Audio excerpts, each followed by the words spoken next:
And we cry out to him for help, and to him alone, hopefully, inshallah, that we know and we trust that Allah subhanahu wa ta'ala is someone who can hear our prayer and actually respond to our prayer. Not this concept of a philosophical God that, astaghfirullah, excuse me to say, is almost like a frozen portrait or frozen picture that is incapable of doing anything different other than what he's done from all eternity. And to even do something from all eternity is complexing even to understand from the beginning. So we don't have this conception, and neither do Christians who actually read their Bible, because that's not even the way their scripture presents it. Not to say that I'm using that as a hujjah in this case, don't get it confused, but I'm just showing that the common fitrah or intuition or rational disposition of human beings is to understand God as a being who is capable of acting in succession and therefore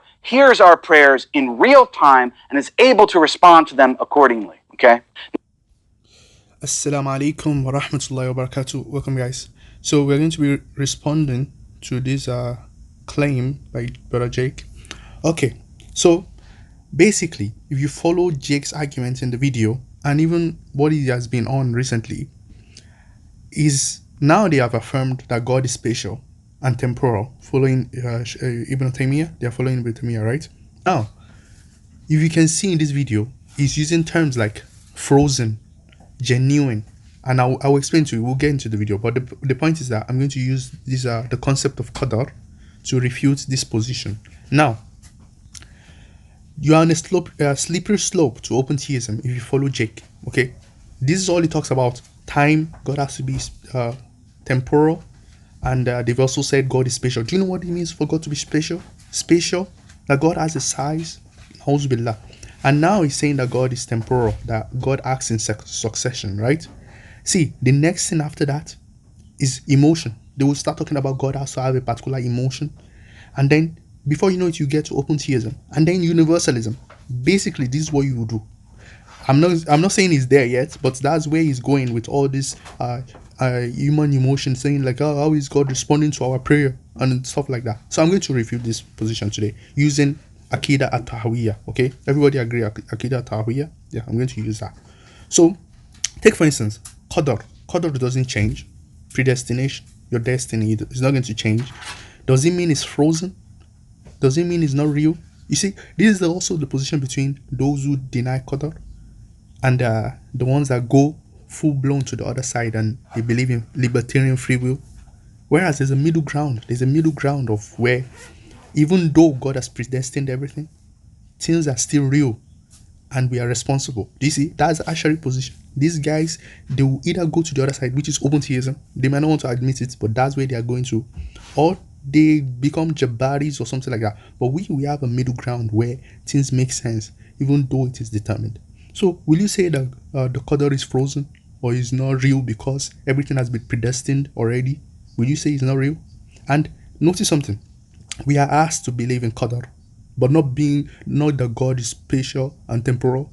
When Jibreel alayhi salam came to the Prophet sallallahu, didn't he mention the concept of Qadr? Yeah, he mentioned it. So Qadr is much more important than all this God is spatial and temporal thing. Now, Qadr, if you really go and read what the scholars have written about this, what is the meaning of Qadr? See, Muslims, we ought to believe in this Qadr, and Qadr does not change. It's not going to change. Nothing can change it. Do you know that? It doesn't mean it's frozen. Is it not real? Is it not genuine? So this argument about because God is not in time, then God is not real and not genuine, and He doesn't respond to our prayer, this is false. And if you've studied Islam and you're not coming with some kind of Christian baggage gotten from some Ryan Mullins or some kind of funny stuff, if you don't bring that baggage or Ibn Taymiyyah, you understand that God has determined everything and yet everything is free. Now let's go to this text, Aqidah at-Tahawiyya, okay? See what it says here. Allah answers supplication.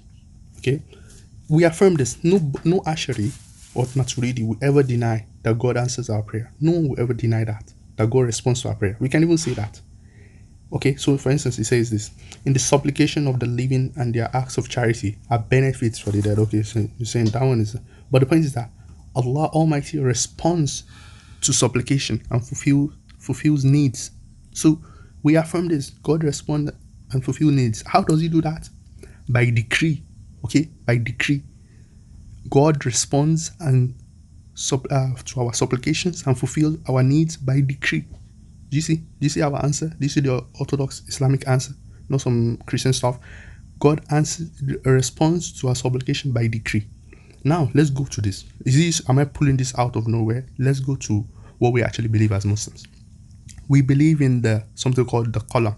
Okay, we believe in the Law al-Mahfuz and the Qalam. Okay, so look at this in Aqidah Tahawiyah. You can go and read it yourself. Please go to Aqidah Tahawiyah. It's online. You'll find it online. Go and read the section about divine decree, divine providence, the pen. Go and read those parts, and you will see why. If you are not careful with making this kind of arguments of realness, I call it the realness argument, that is not genuine because it has already been done, or because God is not moving, changing in time with us, or because God is not emotional or something like that, then God is not really something. That's the argument. Because God is not changing, then how can we relate to that? Therefore, it is not real. Therefore, it is not genuine. Someone could make that argument against the Qadr, that because the Qadr has already been done, let's just continue reading this. You'll see what I mean. So we believe in this. We believe in the preserved tablet, Law al-Mahfuz, the pen, and everything inscribed in it. What is inscribed in it? All your dua, everything, your life, from the beginning to the end, the entire universe. That's what's inscribed on the preserved tablet. Now, if all creation gathered against something, Almighty Allah has decreed to be, that they try to make it not exist, they will not have the power to do so. If all of them gathered against something Allah has not decreed to be, that they try to bring it into existence, they will not have any power to do so. The pen has dried of what will be until the day of resurrection. See, it has dried. Someone could make this realness and genuine argument against that. So how is that possible? That is where you go to open theism. The moment you get to this level and you are like, how can everything just be dry and everything has already been decided? How is my prayer real when everything has already been decided? You're on your path to open theism. Before you know it, God is just another creature in the world. They are spatial. Them calling God spatial and temporal is not enough for them. They still want to be using this kind of realness argument. Before you know it, you become an open theist. It's as simple as that. Let's continue reading. Whatever a person has missed, he will never have received. Whatever he received, he will never have missed. This is basic Qadr, okay? Now, the servants must know that the knowledge of Allah, of all that exists in creation, has already preceded. He measured all of that with precise measurement, judgment, and finality. There is nothing to reduce it, nor amend it, nor remove it, nor change it, nor divert it, nor decrease it, nor add to it. So, when we pray, even that prayer itself is part of what has already been determined, measured. It doesn't mean it's not real, because just like the Qadr, the free will determinism issue, we maintain a middle position where even though God has predestined everything, we are still responsible. That's the actual position, right? Similarly here too, just because God is not in time, it doesn't mean you cannot pray. This is just nonsense argument. Because look at what he's saying here. Please read this. You must know that the knowledge of Allah, of all that exists in His creation, has already preceded. If you want to use Jake's argument, it seems to be that, so what are we doing here then? What is the point? Something that's already been done, why are we still doing it again? Or is it real? Is it genuine? You would deny Qadr at the end of the day if you're not careful with this kind of arguments. So don't anthropomorphize God in the sense of, like, don't bring God to the level of human beings. God transcends us, okay? And it doesn't change the fact that He responds to us, because everything has already been measured with precise measurement and everything like that. See, nothing can remove it. Someone could make an argument that, or not change it, that, so why are we praying if nothing can change it? Why are we praying? You see, if you're not careful, you end up denying this and you become an open theist. That's what I'm trying to avoid. You will become an open theist because you say that if nothing can change the Qadr, what is the point of prayer? Then it's not real. Couldn't someone make that argument? Do you see? So this Jake's argument of trying to, so he's going from, because he wants to have a real prayer, to God is changing in time. Do you see? Someone could use this argument and end up becoming an open theist. So that's why I wanted you guys to understand that this is not the Islamic position. We don't believe in this, okay? We don't believe this. You just go and read this Akidat Tawiyah. You see many of the things I'm saying. But me, I'm trying to show that you see the concept of Qadr, to me, is more fundamental than any of the things that we actually discuss in all these Akidah debates, because it grounds everything. The moment you believe in Qadr, you understand your role inside that Qadr, that everything has dried, and then you to understand that God is beyond us will make you it will become much more clear, because if we are actually everything has been determined by God in the preserved tablet, then God is like an author and we are like characters in the story. What is the relationship between the character and the author? You have to be careful. And you see, if you read this Aqidah Tawiyah, it warns you, it gives you warnings of how you should be careful not to scrutinize this too further, because you might get confused. That is why the orthodox position is that God transcends space. God doesn't have a size extension in space. God transcends time.